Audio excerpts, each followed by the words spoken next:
Bonjour à toutes et à tous à notre nouveau balado MTL Connect 2025. J'ai le plaisir d'accueillir aujourd'hui Aminata Diaby, entrepreneur et administratrice de la FAC. Bonjour Bonjour, Aminata, bonjour, merci de m'accueillir. excellent. Pour débuter, Aminata, dis-moi, en quelques mots, est-ce que tu peux te présenter et me décrire la mission de la FAC? D'accord. Donc moi je suis entrepreneur et administratrice de la FAC, la Fédération africaine et association du Canada. On a plus de 3000 adhérents et supporters qui nous suivent ici partout. Et notre mission c'est de valoriser l'apport de la diaspora africaine au Canada à travers des activités, du plaidoyer auprès des décideurs et pour que tout le monde y trouve son compte ici. Donc, si je comprends bien, vous avez un volet inclusion Oui. et IA. Exactement, parce qu'en fait, il faut savoir que 90% des IA sont entraînés sur des données occidentales et malheureusement, des voix minoritaires ne sont pas prises en compte. Donc nous, à la fac, on s'est donné pour mission d'augmenter cette représentativité à travers donc, du plaidoyer et des activités. Et notamment, en mai 2026, on organise les RIDA, les rencontres internationales de la diaspora africaine au Canada, et l'un des thèmes phares, c'est l'IA. OK, je vois. Et plus tôt, on discutait, vous avez aussi une mission de faire la promotion des femmes en technologie. Oui, bien sûr. Qu'est-ce que ça implique? Parce qu'en fait, effectivement, ici à Montréal Connect, on a été membre du jury de Femmes en Tech et on fait beaucoup de plaidoyer d'éducation pour que les femmes s'approprient les technologies parce que dans tout ce secteur-là, il y a 20 à 30% des postes et des emplois qui sont dédiés aux femmes alors qu'on représente 50% de l'humanité. Donc nous, on essaye vraiment de favoriser les talents africains, femmes dans ce domaine-là. Tu me disais plutôt, en mai dernier, vous avez réussi à faire reconnaître la journée de l'Afrique Effectivement, par la mairie. oui.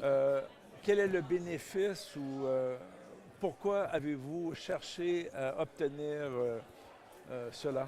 Oui, parce qu'il faut dire que, par exemple, il y a peut-être à Montréal, il y a le petit Italie, il y a des quartiers chinois, il y a beaucoup de choses, de monuments ou de symboles qui sont à des communautés spécifiques et il n'y avait rien pour les communautés africaines. Donc, à la fac, on a pris l'initiative d'avoir au moins cette reconnaissance-là pour que les communautés africaines se sentent plus incluses et aussi les communautés d'accueil reconnaissent aussi l'apport essentiel que l'on peut faire ici au Canada. Donc ça a été vraiment une belle victoire pour tout le monde en fait. Tout à fait, non, je Oui. peux imaginer.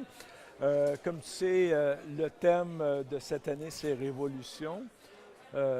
Comment, dans votre organisation et dans vos participants, comment tu vois que l'évolution ou la révolution impacte les, vos collaborateurs participants à la FAC? Oui, nous on est très contents de cette édition parce que justement ça fait la part belle à l'Afrique à travers le Maroc qui est le pays à l'honneur et aussi la belle délégation sénégalaise qui était aussi célébrée aujourd'hui.